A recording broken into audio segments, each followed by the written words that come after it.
Hi, my name is Gibson, and I'm the creator of the Personal Development School. This is your daily breakthrough video, and in this video, I'm going to talk to you about how I learned to manage my anger. And I guess sort of like under that umbrella would also be frustration, distress, sort of those strong emotional feelings.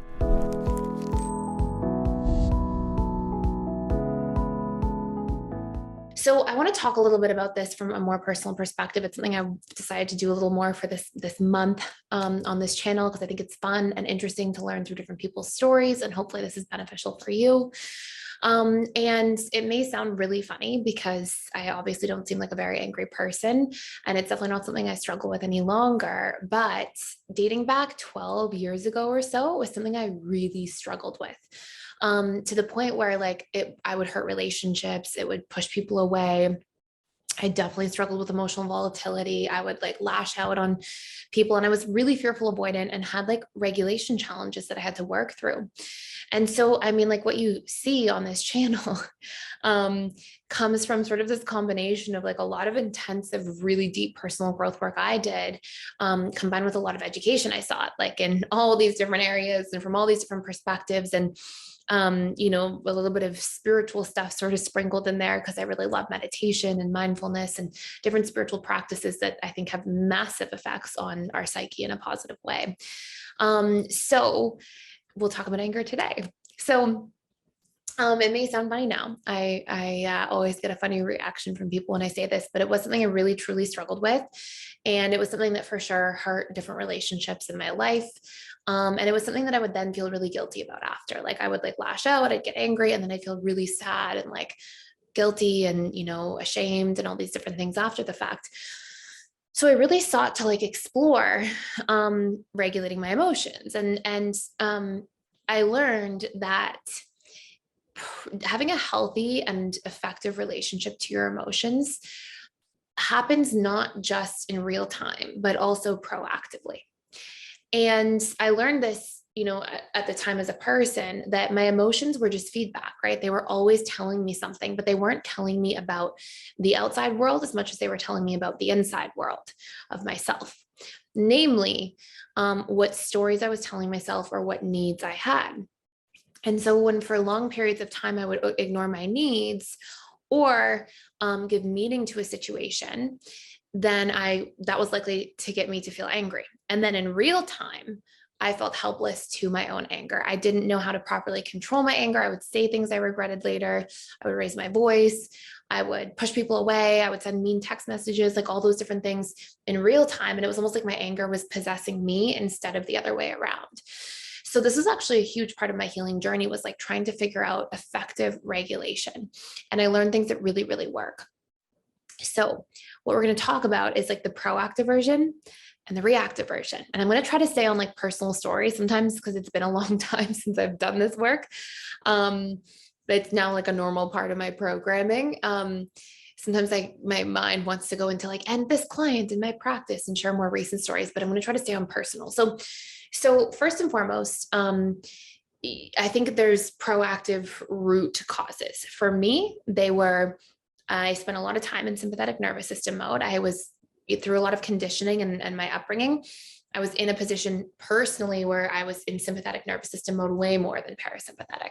I was constantly walking on eggshells. I was hypervigilant. I was, always trying to read between the lines and suspicious, had my guard up, not trusting, had a lot of core wounds, would feel trapped, helpless, powerless easily. My mind would go there to situations, give that kind of meaning. And so of course I was dysregulated a lot more often than not. And when we are in fight or flight mode, sympathetic nervous system mode more often, we are also more likely to not feel in control of our emotions because we're in survival mode. We're not thinking about how we're emotionally feeling or what emotional effects we're having on other people. We're thinking about protection, survival, fighting, flighting, right? Fleeing. So that was a proactive problem that I was having, is that I was already in that stage a lot, in that mode a lot of the time. Then there were two other major ones for me, and they were that I had a lot of core wounds and I would give meaning to things really easily. So if somebody cut me off while I was driving, they're trapping me, they're making me unsafe. If somebody didn't send me a text back in a reasonable amount of time. They don't care about me. I can't trust them. They need to be out of my life. If, and it sounds like funny, but this is, I mean, these are fearful avoidant thought patterns to a certain degree. If somebody violated a boundary, even if I hadn't set the boundary, if it just was a boundary that I hadn't communicated, they were trying to take advantage of me. Again, I can't trust them. If somebody, you know, I could think of so many different things, but if somebody was rude, they don't respect me. It's not that they're having a bad day or something. They just, I am disrespected, right? So I was taking a lot of things personally. I had a lot of personal wounds and stories that I was projecting out onto my outside world. And then if I made a mistake, I was unworthy and not good enough and unlovable, right? And it's like extreme, but like that's where my mind would go. And when you combine that with needs, it's like, oh my gosh, you have a recipe for anger. So I had a lot of those core wounds, some big ones that are most associated with anger and were most associated with anger for me were trapped, helpless, powerless. All of those, I think when we feel any of those things, we kind of almost like are like a caged animal, right? Like you feel trapped, helpless, or powerless. Like I think of like an animal in a cage and the cage opens and you like lash out, right? You try to get out of the situation, escape, get free. And you're kind of coming from that intense space. Also, I am unsafe will make you lash out because you'll have an exaggerated fight or flight response if you feel unsafe. And also disrespected, right? These are big like anger core wounds or core wounds that are likely to produce an output of anger and frustration both. And then the biggest thing that I saw and I learned this from myself first, but then saw this a lot with clients, is that you know, because you see all these anger management things and it's like anger management tells you silly stuff. I had to take anger management classes when I was 19.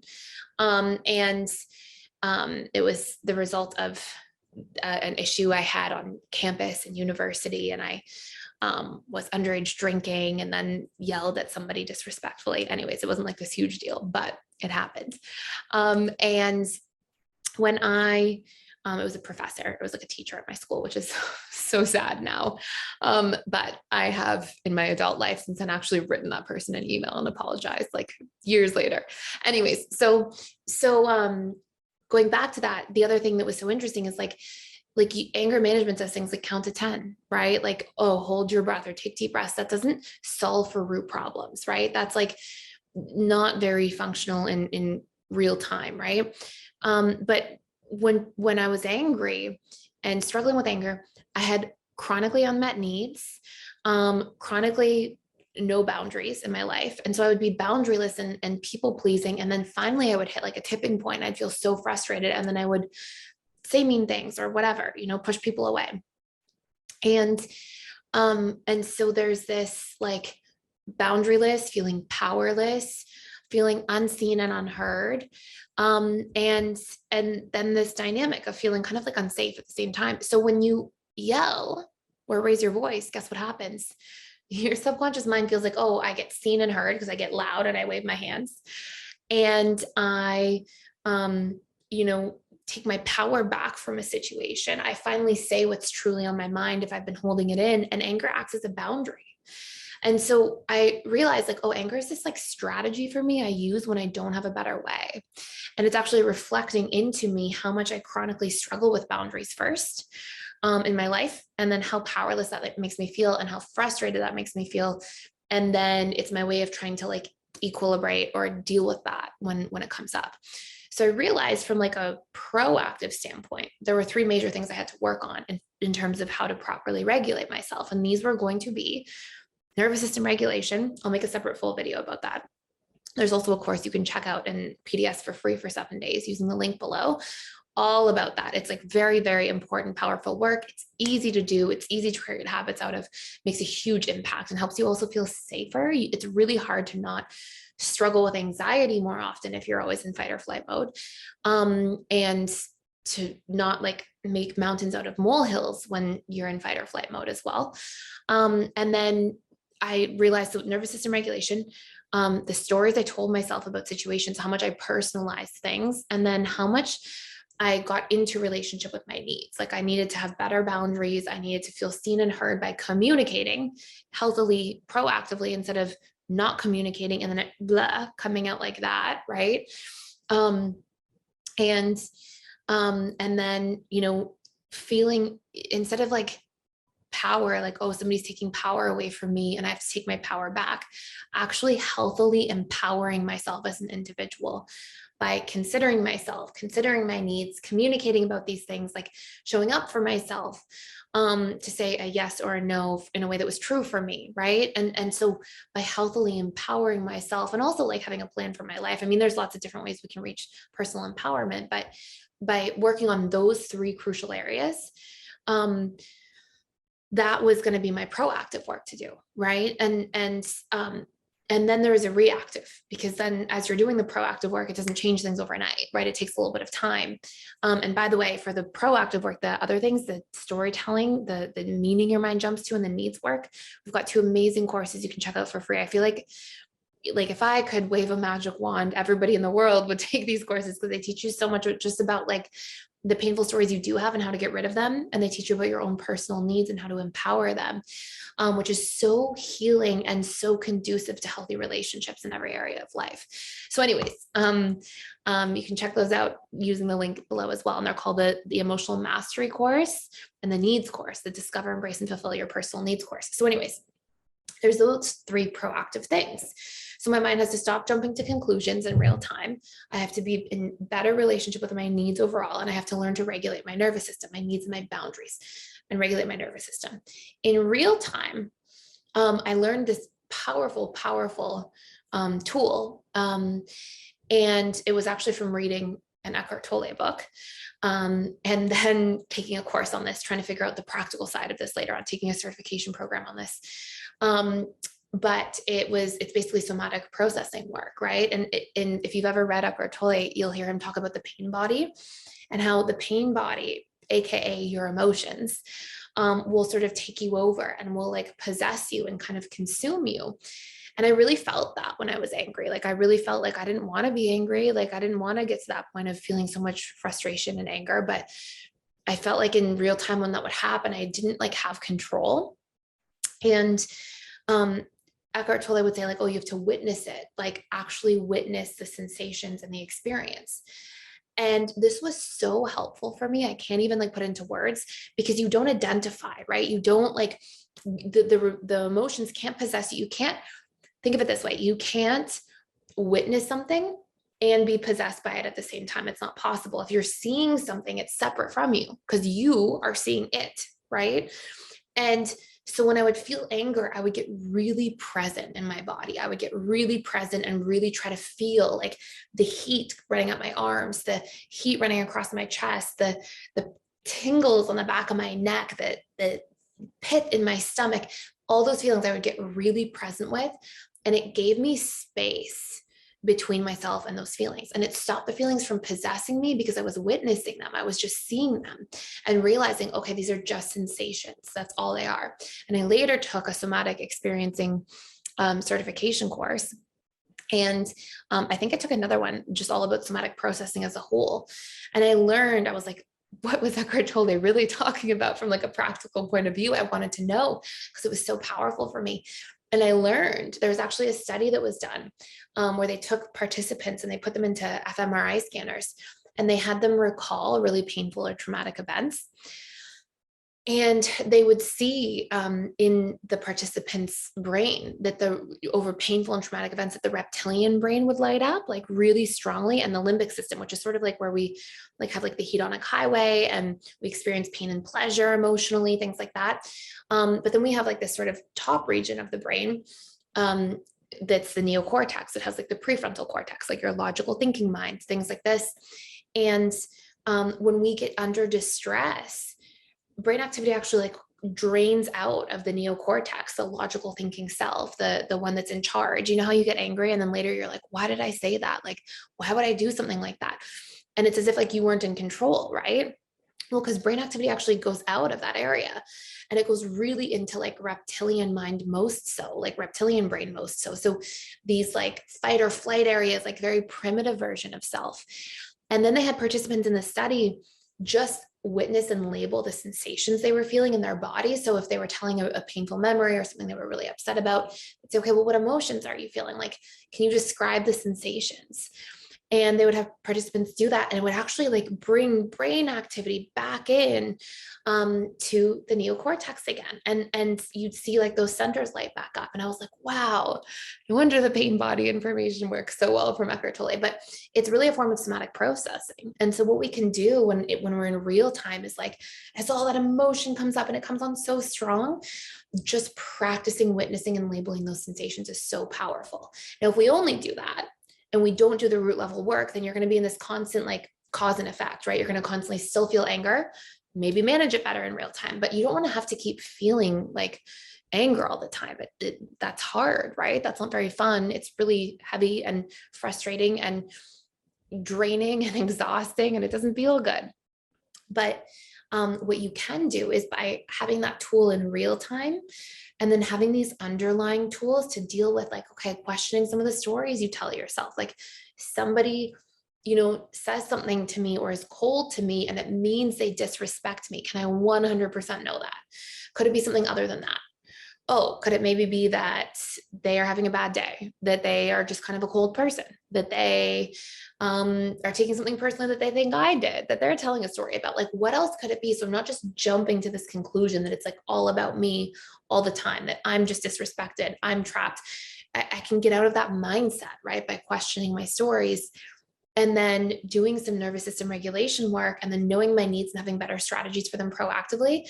I proactively deal with negative emotions because emotions are giving you feedback. Remember at the beginning, I was like, oh, your emotions give you feedback about your internal world, not so much your outside world. Outside world, maybe a little, but mostly your internal world. And when you can identify those things and work on them proactively, you don't have to feel anger. Like there's less things to be angry about, right? If you're working on those things ahead of time. So anyways, I know that's like a lot of stuff, but it's really, really helpful.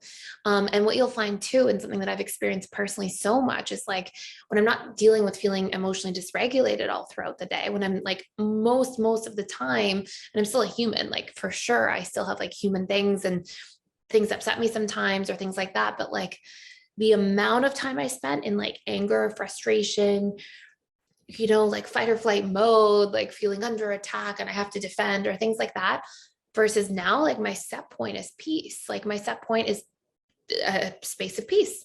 And then my time goes into solving problems, creating things in the world, doing stuff that is meaningful to me, and planning for things I want to do next. And like all that energy and time that was spent in like attack, defend, fight or flight, is now in like creation and problem solving in the business that we have. And if something comes up, what to do and how, like it's your energy gets to go to other things, instead of just being stuck over here in this like reactivity mode. And it's really hard if you're there. It's really hard. And I empathize with you because it sucks. And I've been there, but you don't have to stay there. So in conclusion,